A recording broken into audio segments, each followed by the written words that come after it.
இந்த நாமக்கல் நகரத்திலே ஒரு மருத்துவக் கல்லூரி மருத்துவமனை வேண்டும் என்று கேட்டீங்க.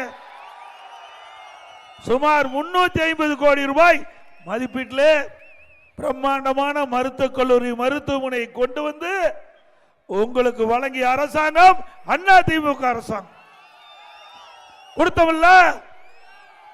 இன்றைக்கு இந்த நாமக்கல் மாவட்டத்தில் இருக்கின்ற அனைத்து சட்டமன்ற தொகுதியில் இருக்கின்ற ஏழை எளிய மக்கள் இந்த அரசு மருத்துவமனையில் அற்புதமான உயர்தர அறுவை சிகிச்சை செய்யக்கூடிய அளவிற்கு இந்த மருத்துவமனை உங்களுக்காக உருவாக்கி தரப்பட்டது. இது அதிமுக ஆட்சியோட சாதனை. அதே போல சட்ட கல்லூரி 84 கோடியில கொண்டு வந்து ஏழை எளிய குடும்பத்தில் பிறந்த மாணவ மாணவி குறைந்த கட்டணத்திலே சட்டம் பயில கல்லூரியை திறந்த அரசாங்கம் அதிமுக அரசாங்கம். கொடுத்தமில்லைங்க. அதே போல இன்றைய திராவிட முன்னேற்ற கழக ஆட்சியில் குடிக்கிற நீர் அதுல கூட மலம் கலக்கப்படுகிறது. எவ்வளவு கொடுமையான விஷயம் சிந்திச்சு பாருங்க. இந்த ஆட்சி வந்த பிறகு வேங்க வெயில்ல இன்னும் அந்த குற்றவாளிகளை கண்டுபிடிக்க முடியல. ஒரு கையிலாகாத அரசாங்கம், ஒரு திறமையற்ற முதலமைச்சர், பொம்மை முதலமைச்சர் நாட்டை ஆண்டு கொண்டிருக்கின்றார். வேங்க வெயில் பிரச்சனை தீர்ந்தபாடு இல்ல. அதற்குள்ள மதுரை மாவட்டம் சோழவந்தான் அருகே அங்க வடுகப்பட்டிக்கு பக்கத்தில் அமைச்சியாபுரம் அங்கு இருக்கின்ற புதிதாக கட்டப்பட்ட மேல்நிலை தொட்டி திறக்கின்ற பொழுது அங்கே மலம் கலந்த நீர் எவ்வளவு கொடுமையானது. இந்த ஆட்சியில இப்படிப்பட்ட நிகழ்வு தொடர்ந்து நடந்துட்டு இருக்குது. இதையெல்லாம் கண்டுபிடித்து தீர்க்கக்கூடிய அளவிற்கு முதலமைச்சருக்கு திறமை இல்லை. ஆகவே அடுத்த ஆண்டு நடைபெறுகின்ற சட்டமன்ற பொது தேர்தலில் ஒரு நல்ல அற்புதமான அதிமுக ஆட்சி வளர நீங்கள் வாய்ப்பை தர வேண்டும் என்று அன்போடு நேரத்தில் கேட்டுக்கிறேன். அதே போல சட்ட ஒழுங்கு அடியோடு சீர்கட்டு விட்டது. இன்னைக்கு பாத்தீங்கன்னா நெல்லையில காங்கிரஸ் மாவட்ட தலைவர் அங்க இருக்கின்ற அவர் கொலை செய்யப்படுகிறார். திரு ஜெயக்குமார் என்பவர் மர்மமான முறையிலே அவர் எரிந்த நிலையிலே கொலை செய்யப்படுகிறார். இதுவரைக்கும் கண்டுபிடிக்க முடியல. திமுக கூட்டணியில் அங்க வைக்கின்ற காங்கிரஸ் ஒரு மாவட்ட தலைவர் அவர் கொலை செய்யப்படுகிறார். இன்னும் குற்றவாளியை கண்டுபிடிக்க முடியல. அதே போல சென்னையில் ஆம்சான் அந்த கட்சி பகுஜன் சமாஜ் கட்சி அதனுடைய மாநில தலைவர் பட்டம் பகல்ல பல ரவுடிகள் ஆட்கள் நடமாட்டம் அதிகமாக உள்ள பகுதியில் இன்றைக்கு ஆட்ட வெற்ற மாதிரி வெட்டி சாதிக்கின்ற காட்சி தொலைக்காட்சியில் பார்த்துட்டு போகும்.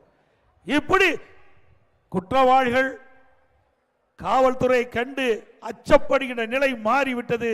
குற்றவாளிகள் சுதந்திரமாக இன்றைக்கு மனித உயிர்களை வெட்டி சாய்க்கின்ற நிகழ்வுகள் இந்த ஆட்சியிலே பார்க்கப்படுகிறது. இப்படிப்பட்ட ஆட்சி தேவையா? ஒரு அரசாங்கம் தான் மக்களை காப்பாற்ற முடியும். அந்த அரசாங்கம் திறமையற்ற அரசாங்கமாக இருந்தா மக்களை காப்பாற்ற முடியாது. இந்த நிகழ்வுகள் சாதாரண நிகழ்வுகள் அல்ல.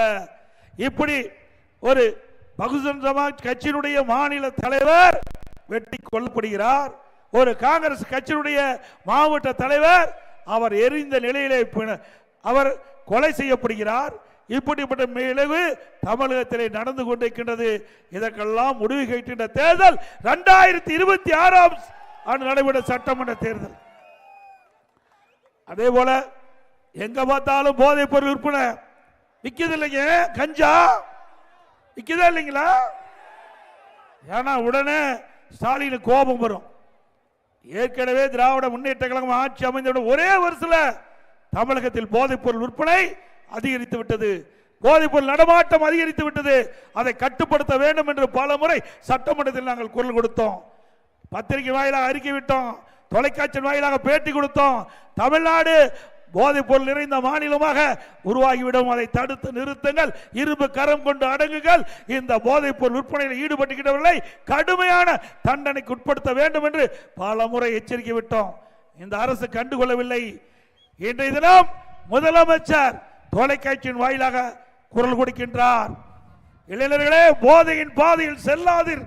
எப்போ அந்த இளைஞர், மாணவர், பொதுமக்கள் போதைக்கு அடிமையாகி சீரழிந்த பிறகு முதலமைச்சர் இந்த தொலைக்காட்சியில கோரிக்கை வைக்கிறார். நாங்கள் ஏற்கனவே சொன்ன மாதிரி நாங்கள் அப்பொழுதே எச்சரிக்கை கொடுத்தோம் இந்த அரசாங்கத்திற்கு.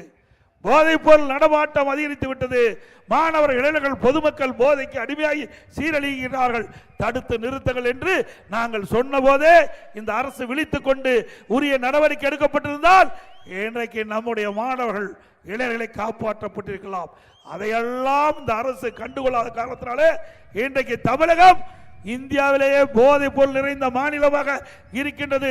இந்த போதைப் பொருள் எப்பொழுது நடமாட்டம் அதிகரித்ததோ, எப்பொழுது இளைஞர்கள், மாணவர்கள், பொதுமக்கள் இந்த போதைக்கு அடிமையாகினார்களோ அப்பொழுதே தமிழகத்தில் சட்ட ஒழுங்கு சீர்குலைந்து விட்டது. எங்க பார்த்தாலும் கொலை, கொல்ல, திருட்டு, வழிப்பறிவு, பாலியல் சீண்டல் நடக்காத நாளே இல்லை. இதற்கெல்லாம் காரணம் இந்த போதைப் பொருள். அதை கட்டுப்படுத்த தவறிய அரசாங்கம் விடியா திமுக அரசாங்கத்தை நேரத்தில் தெரிவிக்க விரும்புகிறேன். அதே போல இந்த ஆம்சாங் கொலை வழக்கில் முதல் குற்றவாளி இன்னைக்கு இறந்துட்டு தான் பத்திரிகையில். ஏற்கனவே ஒருவரை பிடித்து அவர் சரண்டர் அடைஞ்சிருக்கார். ஆம்சாங் கொலை வழக்கில் சம்பந்தப்பட்ட ஒருவர் தானாக முன் வந்து சரண் அடைஞ்சிருக்கார். அவரை என்கவுண்டர் பண்ணியிருக்காங்க. இதில் எதிய மிகப்பெரிய மர்மம் இருக்கின்றது. இன்னைக்கு சிபி விசாரணை நடைபெற வேண்டும் என்று அவருடைய குடும்பத்தை சேர்ந்தவர் நீதிமன்றத்தை நாடி, நீதிமன்றம் இந்த வழக்கை சிபி விசாரணை செய்ய வேண்டும் என்று உத்தரவு வழங்கப்பட்டிருக்கிறது, தீர்ப்பு கொடுக்கப்பட்டிருக்கிறது.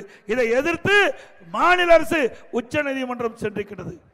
யாரை காப்பாற்றுவதற்காக நீங்கள் இவ்வளவு முயற்சி? உண்மை நிலை மக்களுக்கு தெரிய வேண்டும்.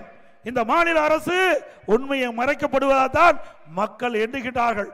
ஆகவே இந்த அரசு அதை கைவிட்டு விட்டு இந்த வழக்கை சிபிஐயிடம் ஒப்படைக்கப்பட்டு உண்மை குற்றவாளியை நாட்டு மக்களுக்கு அடையாளம் காட்ட வேண்டும். அது மக்கள் எதிர்பார்க்கிறார்கள்.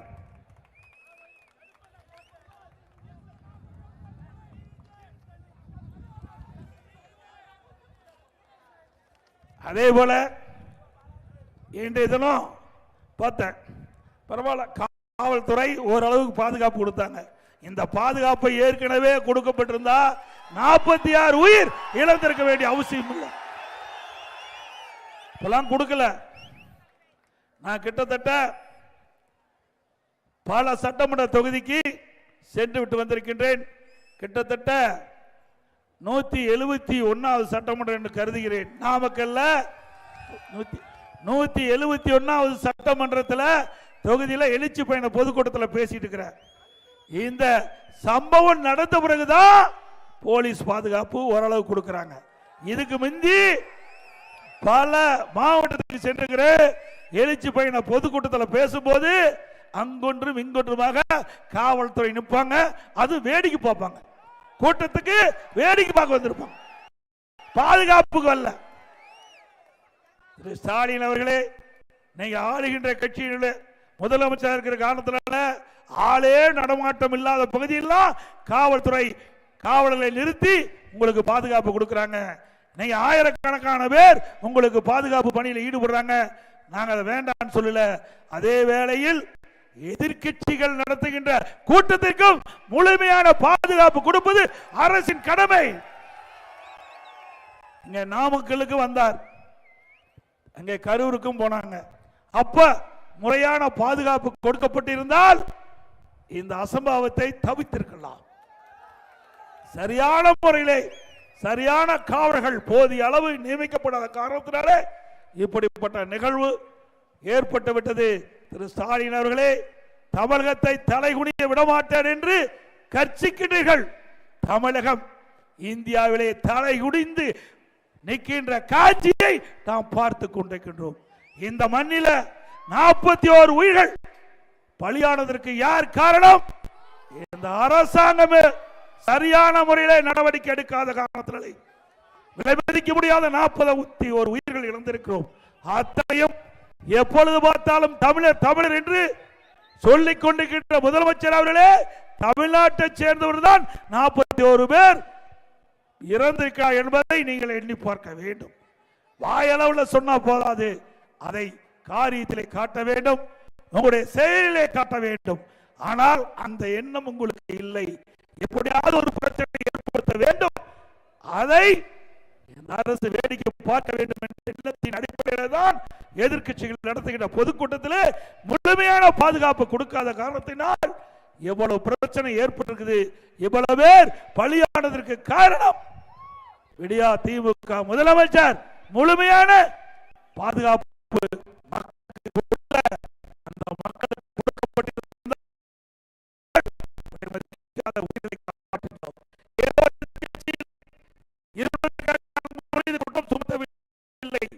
நடக்கின்ற சம்பவம், நடக்கின்ற நிகழ்வுகள் அத்தனையும் மக்கள் தொலைக்காட்சியிலே பார்த்துக் கொண்டிருக்கிறார்கள். அந்த தொலைக்காட்சி செய்தி வந்து கொண்டிருக்கின்றது. இதையெல்லாம் இன்றைய முதலமைச்சர் கவனிக்கப்பட வேண்டும். இல்லாவிட்டால் அடுத்த ஆண்டு சட்டமன்ற பொது தேர்தலில் டெபாசிட் கூட நீங்கள் உங்களை கட்சி வாங்க முடியும், வேட்பாளர் வாங்க முடியும். எல்லாம் மக்கள் வேடிக்கை பார்த்து கொண்டிருப்பீர்கள் என்று எண்ணிக்கொண்டிருக்கின்றீர்கள்.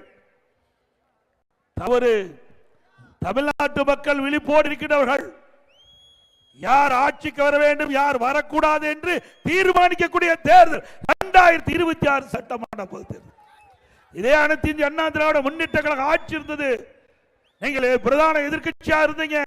எவ்வளவு பாதுகாப்பு கொடுத்தோம். எங்கேயாவது இப்படிப்பட்ட நிகழ்வு நடந்ததா? அண்ணா திமுக ஆட்சியில எதிர்க்கட்சிகள் கேட்ட இடத்திற்கு அனுமதி கொடுத்தோம். பல்லாயிரக்கணக்கான போராட்டம். நான் முதலமைச்சர் அந்த காலத்தில், அம்மா முதலமைச்சர் அந்த காலத்தில் பிரதான எதிர்க்கட்சிகள் அனைத்துக்கும் போராட்டங்கள், பொதுக்கூட்டங்கள், ஆர்ப்பாட்டங்கள் அனைத்துக்கும் கேட்ட இடத்தில் அனுமதி கொடுத்த அரசாங்கம் அண்ணா திமுக அரசாங்கம். ஆனால் நீங்கள் எனக்கு எங்களுடைய தலைவர்கள் பிறந்த நாள் பொதுக்கூட்டம் நடத்துவது என்றால் கூட நீதிமன்றத்துக்கு சென்று அங்கே தீர்ப்பை பெற்று இங்கே வந்து பொதுக்கூட்டம் நடத்த வேண்டிய சூழ்நிலை கரூரில் நடந்து கொண்டிருந்தது. நான் ஒரு முறை சட்டமன்றத்தில் முதலமைச்சரிடத்தில் நேருக்கு நேர் கேட்டேன், இது எந்த விதத்தில் நியாயம்? இன்றைக்கு ஆளுங்கட்சி திராவிட முன்னேற்ற கழகம் அந்த கரூரிலே பொதுக்கூட்டம் நடத்த வேண்டும் என்று சொன்னால் எந்த இடம் கேட்டாலும் காவல்துறை அனுமதி கொடுத்து பொதுக்கூட்டம் நடைபெறுவதற்கு தகுந்த பாதுகாப்பு கொடுக்கின்றீர்கள். அதே நேரத்தில் பிரதான எதிர்க்கட்சி அனைத்து இந்திய அண்ணா திராவிட முன்னேற்ற கழகம் அங்கே எங்களுடைய தலைவருடைய பிறந்தநாள் விழா கரூரில் நடத்த வேண்டும் என்று சொன்னால் போலீஸ் அனுமதி கொடுப்பதில்லை, கேட்ட இடத்துல அனுமதி கொடுப்பது கிடையாது. நீதிமன்றத்துக்கு சென்று நீதிபதியிடம் மன்றாடி போராடி கூட்டத்திற்கு அனுமதி வாங்கி நடத்துகின்ற நிலை இருந்தது என்று முதலமைச்சருடைய கவனத்திற்கு நான் கொண்டு வந்த பொழுது இனி அப்படி நடக்காது, நீங்கள் கேட்ட இடத்திற்கு கொடுக்கப்படும். உங்களுடைய தலைவர்கள் பிறந்தநாள் விழா பொதுக்கூட்டம் நாங்கள் நடத்துவதற்கு எந்தவித இடையூறும் செய்ய மாட்டோம் என்று சட்டமன்றத்திலே அவர் பதிலளித்தார். ஆனால் நிலைமை இப்படியா இருந்தது. இப்பொழுது கூட எங்களுடைய எழுச்சி பயண பொதுக்கூட்டம் நாங்க கேட்கிற இடத்துல கொடுக்கல, ஒரு சாலையில் கொண்டு கொடுத்தாங்க. அந்த இடத்துல தான் இப்ப நடந்த சம்பவம். எண்ணி பாருங்க. ஆகவே திரு ஸ்டாலின் அவர்களே, சக்கரம் சுத்திட்டு இருக்குது, கீழே இருக்கிற சக்கரம் மேலே வரும், உங்களுக்கும் இந்த நிலை வரும். அண்ணா திமுக எப்பொழுதும் மக்களை நம்பி இருக்கின்றது, உழைப்பை நம்பி இருக்குது. எப்பொழுதும் எங்களை நீங்கள் வீழ்த்த முடியாது. எவ்வளவு முயற்சி செய்தீர்கள், அனைத்து இந்திய அண்ணா திராவிட முன்னேற்ற கழகத்துக்கு எவ்வளவு இடையூறு கொடுத்தீர்கள். பொன்மனச்சம்பல் புரட்சி தலைவர் எம்ஜிஆர் இந்த இயக்கத்தை தோற்றுவிக்கும் போது சட்டமன்றத்தில் பேசிக் கொண்டிருக்கும் பொழுது அந்த மைக்கை துண்டித்தீர்கள், அவர் மீது செருப்பை விசிறி எறிந்தீர்கள். அப்பொழுது பொன்மனச்சம்பல் புரட்சி தலைவர் எம்ஜிஆர் சட்டமன்றத்திலே குரல் கொடுத்தார், மீண்டும் இந்த எம்ஜி ராமச்சந்திரன் மக்கள் ஆதரவோடு முதலமைச்சராக நுழைவேன் என்று சபதமேற்றார். அந்த சபதத்தின்படி சட்டமன்றத்திலே பெரும்பான்மை இடங்களிலே வெற்றி பெற்று சட்டமன்றத்திலே முதலமைச்சராக அமர்ந்தார்.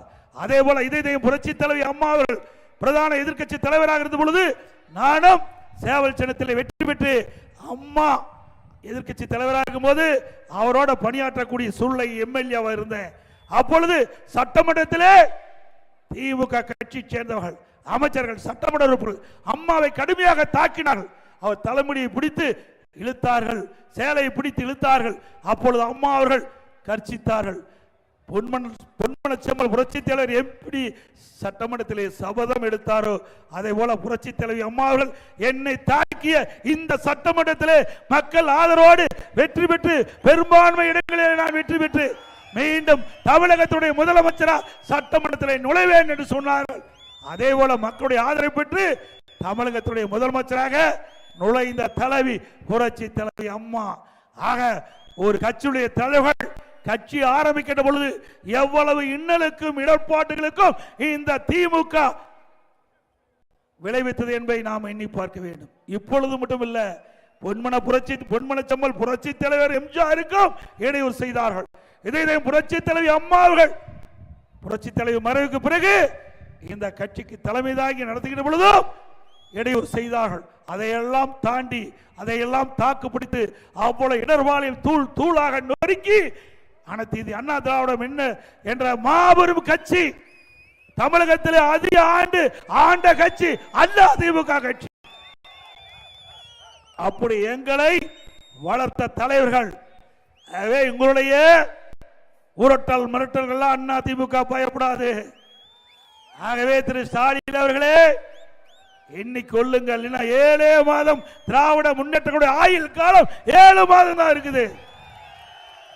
7 மாதத்துக்கு பிறகு அனைத்து இந்திய அண்ணா திராவிட முன்னேற்ற கழகம் மீண்டும் ஆட்சி அமைக்கும், சட்டத்தின் ஆட்சியாக இருக்கும்.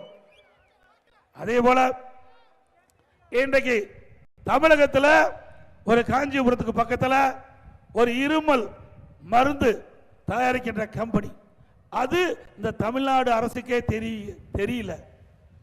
இன்றைக்கு மத்திய பிரதேசத்தில் அந்த குழந்தைகள் 20 குழந்தைகள் அந்த இருமல் மருந்து சாப்பிட்டு அருந்தி இறந்து விட்டது. ஆனால் தமிழ்நாட்டில் இருக்கின்ற இந்த அரசுக்கு சுகாதாரத்துறைக்கு இப்படிப்பட்ட மருந்து தயாரிக்கின்ற கம்பெனியே தெரியல.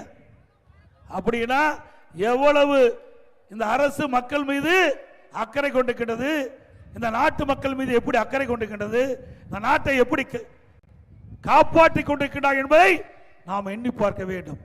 ஆக இன்றைக்கு மத்திய பிரதேசத்தில் அமைச்சர் சொல்லுகின்றார், இன்றைக்கு நம்முடைய தமிழ்நாடு அரசு சுகாதாரத்துறை அலட்சியத்தால் ஏற்பட்ட கொடுமையான நிகழ்வு என்று குற்றம் சாட்டியிருக்கின்றார். அங்கு இருக்கின்ற மத்திய பிரதேசத்தில் இருக்கின்ற காவல்துறை எங்கே காஞ்சிபுரத்திற்கு வந்து அந்த மருந்து கம்பெனியில் யார் இருக்கின்றார்களோ அவர்களை கைது செஞ்சு அழைத்து விட்டு சென்றார்கள். அதுக்கு பிறகுதான் தமிழ்நாடு அரசுக்கே தெரியுது. இப்படிப்பட்ட அவல ஆட்சி தொடர வேண்டுமா? தொடர வேண்டுங்களா?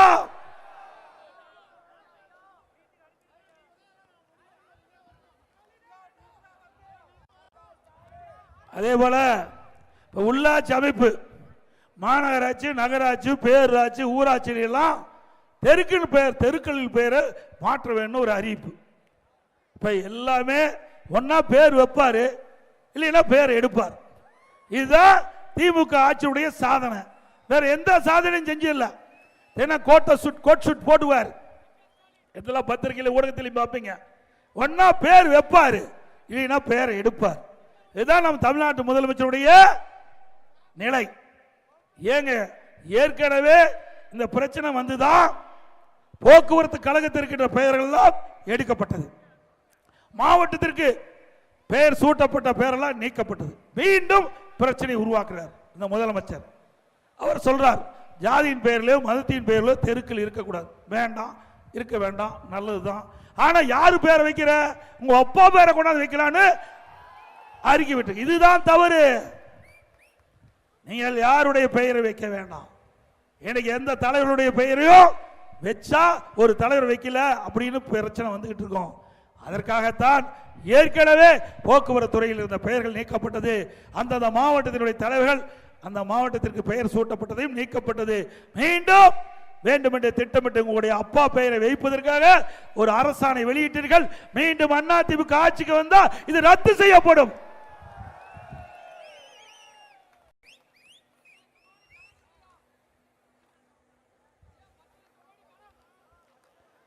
அருமையா சொன்னீங்க. அதாவது தமிழ்நாட்டில் 73 ஆண்டு காலம் பல கட்சிகள் தமிழகத்தை ஆண்டது. முதல்ல காங்கிரஸ் கட்சி, அப்புறம் திமுக கட்சி, அதுக்கு பிறகு அண்ணா திமுக, திமுக, அண்ணா திமுக, திமுக, இப்படி மாறி மாறி ஆட்சி செஞ்சு 2021 வரை 73 ஆண்டு காலம் பல கட்சிகள் தமிழகத்தை ஆண்டது. அந்த 21ஆம் ஆண்டு வரை 73 ஆண்டு காலம் ஆட்சி செய்த தமிழ்நாட்டுடைய மொத்த கணை 5,38,000 கோடி. அதுல உங்களுக்கு நல்லா தெரியும், கொரோனா காலம். கொரோனா காலத்தில் அரசுக்கு வருவாய் கிடையாது. தொழிற்சாலை மூடப்பட்டது, கடைகள் மூடப்பட்டது, பெட்ரோல் பங்கு மூடப்பட்டது, கலால் டாஸ்மாக் கடைகள் மூடப்பட்டது, பத்திரப்பதிவு மூடப்பட்டது, ரோட் டாக்ஸ் இல்ல. இப்படி இருந்தும் கூட கொரோனாவுக்கு 40,000 கோடி செலவு. வருவாயே கிடையாது அரசுக்கு, செலவு 40,000 கோடி. இப்படிப்பட்ட காலத்தில் கூட மொத்தமா 5,18,000 கோடி தான் தமிழ்நாட்டுடைய கடன். பல திட்டங்களை கொண்டு வந்தோம், பல கல்லூரி திறக்கப்பட்ட, பல சாலைகள் அமைக்கப்பட்ட, பல பாலங்கள் கட்டப்பட்டது, அடிப்படை தேவைகள் நிறைய நிறைவேற்றப்பட்டது. இவ்வளவு செயல் திட்டங்களும் செயல்படுத்தப்பட்டு மொத்த கடன் 5,18,000. திமுக ஆட்சிக்கு வந்தது கடந்த 4 ஆண்டு 2025 ஆண்டு வரை திராவிட முன்னேற்ற கழகம் வாங்கி கடன் 4,38,000 கோடி. 4 வருஷத்துல 4,38,000 கோடி. 2025-26 இந்த ஆண்டு 1 லட்சம் கோடி கடன் வாங்க போறாங்க. அப்ப திராவிட முன்னேற்ற கழகம் 5 ஆண்டு காலம் நிறைவு செய்கின்ற பொழுது 5,38,000 கோடி கடன் வாங்கப்பட்டிருக்கின்றது. கடந்த ஆண்டு பத்திரிகையில் பார்த்திருப்பீங்க, இந்தியாவிலேயே கடன் வாங்குவதில் முதல் மாநிலம் தமிழ்நாடு. ஆனா முதலமைச்சர் சொல்றார், இந்தியாவுக்கே முன்மாதிரி மாநிலம் தமிழ்நாடு. எதுல? கடன் வாங்குறதுல, திட்டத்தில் இல்ல, செயல்பாட்டில் இல்ல, கடன் வாங்கல முதல் மாநிலம். சரி, அப்படித்தான் கடன் வாங்கினீங்க. என்ன ஒரு பெரிய திட்டத்தை கொண்டு வந்தீங்க? நாமக்கல்ல கொண்டு வந்திருக்காங்களா? நாங்க இருக்கும்போது அரசு மருத்துவக் கல்லூரி, அதே போல சாலை வசதிகள் பல கொண்டாந்து இருக்கிறோம். நீங்க அப்படி ஒரு திட்டமாவது இந்த நாமக்கல் மாவட்டத்தில், நாமக்கல் சட்டமன்ற தொகுதிக்கு உட்பட்ட பகுதியில் நிறைவேற்றினா கூட ஏற்றுக்கலாம். அதுவும் கிடையாது. அதே போல 2020-21 நிதிநிலை பார்க்கின்ற பொழுது அப்பொழுது வந்த வருவாயை விட 2024-25 ஆண்டு வந்த வருவாய் 1,36,000 கோடி கூடுதலா வந்திருக்குது. ஒரு பக்கம் வருவாய் அதிகரிப்பு, ஒரு பக்கம் கடன் அதிகரிப்பு, திட்டங்கள் எதுவும் இல்லை. இப்படி கடன் வாங்குகின்ற இந்த அரசு தேவையா? எல்லாம் கடன்காரன் ஆக்கிட்டார். திரு ஸ்டாலின் முதலமைச்சர் ஆகி பெரிய சாதனை நம்ம எல்லாம் கடன்காரனாக்குனது தான். இது மட்டும் இல்ல, இந்த அரசாங்கம் அமைஞ்ச பிறகு மின் கட்டணம் 67% உயர்த்தப்பட்டிருக்காங்க. ஆண்டுக்கு 5% மின் கட்டண உயர்வு. அதுபோல இந்த நகராட்சி, மாநகராட்சி, பேரூராட்சியில் ஒவ்வொரு ஆண்டும் வீட்டு வரி 6% உயர், 100% வீட்டு வரி உயர்த்திட்டாங்க. இந்த ஆண்டு 6% உயர்த்தி 106% வசூல் செய்ய போறாங்க. கடைக்கு 180% வரி. ஒவ்வொரு ஆண்டும் 6%, 9%, 159% கடைக்கு வரி உயர்வு. அதே போல குடிநீர் கட்டண உயர்வு, குப்பைக்கு வரி போட்டாச்சு. இப்படி வரி மேல் வரி போட்டு வசூல் செய்கின்ற பணத்தை கொள்ளையடிக்கின்ற ஆட்சி திமுக ஆட்சி. மதுரையில் பாருங்க, மதுரையில் நடந்த நிகழ்வு உங்களுக்கு அத்தனை பேருக்கு தெரியும். 200 கோடி இந்த வரி வருவாயில் மட்டும் ஊழல் செஞ்சிருக்கிறாங்க. அந்த சேர்மனை, அந்த மாநகராட்சி மேயரை இதுவரைக்கும் நடவடிக்கை எடுக்கல. அந்த மேயருடைய கணவரை கைது செய்யப்பட்டு சிறையில் இருக்கிறார். அவர் போடவே உத்தரவு போட முடியும், அவருக்கு எந்த அதிகாரம் கிடையாது. மேயருக்கு அதிகாரம். ஆனா மேயருக்கு எந்தவித நடவடிக்கை எடுக்கல. மேயருடைய கணவரை இன்றைக்கு கைது செஞ்சு சிறையில் அடைச்சிருக்கிறாங்க. அதே போல திமுக கட்சி சேர்ந்த 5 மண்டல குழு தலைவர் ராஜினாமா செஞ்சிருக்கிறாங்க. 2 குழுவுடைய தலைவர் ராஜினாமா செஞ்சிருக்கிறாங்க. பல அதிகாரிகள் சிறையில் இருக்கிறாங்க. 200 கோடி எவ்வளவு வரி மோசடி. இதுல என்னென்ன வரி? ஆட்டுக்கு வரி, மாட்டுக்கு வரி, பன்னிக்கு வரி போட்டாங்க. பன்னி வரி கூட ஊழல் செய்த அரசாங்கம் திமுக அரசாங்கம், அதை கூட விட்டு வைக்கல. இப்படி மதுரையில் வரி மேல் வரி போட்டு மக்களுடைய பணங்களை சுரண்டி 200 கோடி ஊழல் செஞ்சிருக்கிறீங்க. அங்க மட்டுமல்ல, திண்டுக்கல்ல 4.5 கோடி அங்க ஊழல் அதிகாரிகள் சிறையில் இருக்கிறாங்க. காஞ்சிபுரத்தில் அங்க இருக்கிற திமுக கவுன்சிலருக்கும் அங்க இருக்கிற மேயருக்கு சண்டை, அங்க நம்பிக்கையில்லா தீர்மானம், ஆளுங்கட்சி சேர்ந்த கவுன்சிலரை கொண்டு வராங்க. திருநெல்வேலியில அங்க பிரச்சனை, அங்க மேயருக்கும் கவுன்சிலருக்கும் பிரச்சனை, மேயரை மாற்ற வேணும். அதே மாதிரி கோயம்புத்தூர்ல ஆளுங்கட்சியில் இருக்கிற கவுன்சிலருக்கும் மேயருக்கும் பிரச்சனை. எதுல? பங்கு பிரிப்பதுல பிரச்சனை. ஆக இப்படி ஊழல் நிறைந்த அரசாங்கம் தொடர வேண்டுமா? சொல்லுங்க, தொடர வேண்டுமா? அனைத்து இந்திய அண்ணா திராவிட முன்னேற்ற கழக ஆட்சி அமைந்தவுடன் இந்த மாநகராட்சி பகுதியில் எந்தெந்த மாநகராட்சியில் ஊழல் நடைபெற்றதோ, முறைகேடு நடைபெற்றதோ அதையெல்லாம் முழுமையாக விசாரிக்கப்பட்டு சட்டப்படி நடவடிக்கை எடுக்கப்படும் என்பதை நேரத்தில் தெரிவித்து, அதே போல இந்த பகுதியில் நம்முடைய லாரி தொழில் நிறைந்த பகுதி, அதே போல விவசாயம் செழித்த பகுதி, முட்டை உற்பத்தி இன்றைக்கு நாமக்கல் என்று சொன்னால் முட்டை அப்படி உற்பத்தி அதிகமாக இருக்கின்ற பகுதி, அதே போல இப்படி டெக்ஸ்டைல் விசைத்தறி கைத்தறி நிறைந்த பகுதி. ஆகவே 4 பிரதான தொழில். இந்த 4 தொழிலையும் திமுக ஆட்சி எப்போ வந்ததோ அப்பவே படுபாதாளத்துக்கு. இன்னைக்கு கூட கலந்த ஆலோசனை கூட்டத்தில் ஒரு விசைத்தறி உரிமையாளர் சொன்னாங்க, எங்களுடைய தறிக்கெல்லாம் எடைக்கு போட்டு சொன்னாங்க. அப்படிப்பட்ட அவல ஆட்சி இந்த ஆட்சி. அது மட்டும் இல்ல, இன்றைக்கு இந்த கைத்தறி அதே போல விசைத்தறி தொழில் நலிவடைந்து அந்த தொழிலாளிக்கு வேலை இல்லாம வறுமையில் வாடிக்கொண்டிருக்கின்றாங்க. இந்த வறுமையில் வாடுகின்ற தொழிலாளிகளை பணத்தாசை கட்டி அவருடைய கிட்னி முறைகேடாக எடுத்திருக்கிறாங்க. இந்த புகார் அரசாங்கத்துக்கு போகுது. திமுக எம்எல்ஏ அவருடைய மருத்துவமனையில் அந்த கிட்னி முறைகேடு நடைபெற்றதாக அரசாங்கத்திற்கு தகவல் வந்து ஒரு குழு அரசாங்கம் அமைக்கப்பட்டு குழு போய் அந்த மருத்துவமனையில் சோதனையிட்டு முறைகேடு நடைபெறுவது உறுதி செய்யப்பட்டு உறுப்பு மாற்று அறுவை சிகிச்சை அந்த மருத்துவமனைக்கு தடை செய்யப்படுது. ஆனா கைது செய்யல, இதுவரைக்கும் கைது செய்யல. எவ்வளவு கொடுமை, ஒரு வறுமை. அந்த வறுமை மையப்படுத்தி ஏழைகளை உடைய உடல் உறுப்புகளை திருடுவது எந்த அளவு எந்த நியாயம் என்பதை நாம் எண்ணி பார்க்க வேண்டும்.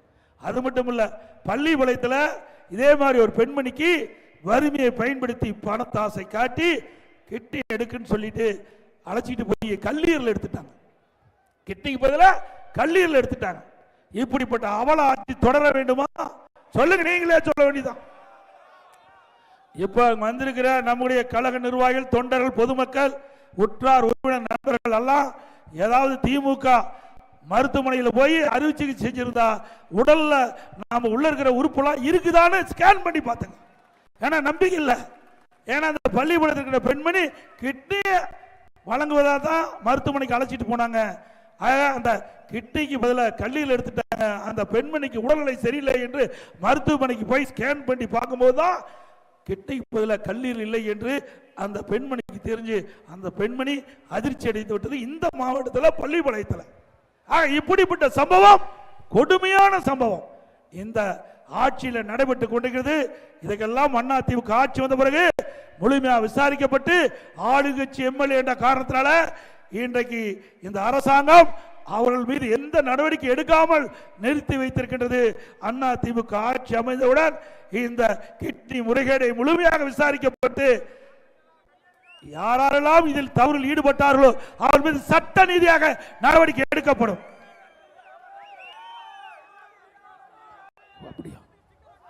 அதே போல இங்கே ஏழை எளிய மக்கள் நிறைந்த பகுதி, அதே போல பட்டியலின மக்கள் நிறைந்த பகுதி, அருந்திரு சமுதாய மக்கள் நிறைந்த பகுதி. இந்த மக்களுக்கு அனைத்து இந்திய அண்ணா திராவிட முன்னேற்ற கழக ஆட்சி அமைந்தவுடன் பிரம்மாண்டமான பல லட்சம் மதிப்புள்ள காங்கிரீட் வீடு கட்டி கொடுக்கப்படும். இந்த மக்களுக்கு அருந்திரு மக்கள் கோரிக்கை வச்சிருக்கிறாங்க. அவருடைய குடும்பத்தில் 2-3 மகன்கள் பிறந்தா அவள் திருமணமாகி தனி குடித்தனம் போகின்ற பொழுது அவளுக்கு வீடு இல்லை, வசிப்பதற்கு இல்லம் இல்லை என்று கோரிக்கை வச்சிருக்கிறாங்க. அப்படி இருக்கின்ற குடும்பத்தை அதை கண்டறிந்து அவர்களுக்கு தனி குடித்தனம் போகின்றவர்களுக்கு அரசாங்கமே நிலத்தை வாங்கி அற்புதமான காங்கிரீட் வீடு கட்டி கொடுக்கப்படும். ஒவ்வொரு தீபாவளிக்கும் அதிமுக ஆட்சி வளர்ந்தவுடன் நம்முடைய சகோதரிகளுக்கு அற்புதமான சேலை வழங்கப்படும். அதே போல ஆட்டோ ஓட்டுநர்கள் கோரிக்கை வச்சிருக்கிறாங்க. அந்த ஆட்டோ ஓட்டுநர் சங்கத்தில் பதிவு செய்யப்பட்ட ஆட்டோ ஓட்டுநர்கள் புதிதாக ஆட்டோ வாங்கினா அவர்களுக்கு 75,000 ரூபாய் மானியம் வழங்கப்படும் என்ற செய்தி இந்த நேரத்தில் தெரிவிக்கிறேன். 2026 ஆண்டு நடைபெற்ற சட்டமன்ற பொதுத் தேர்தலில்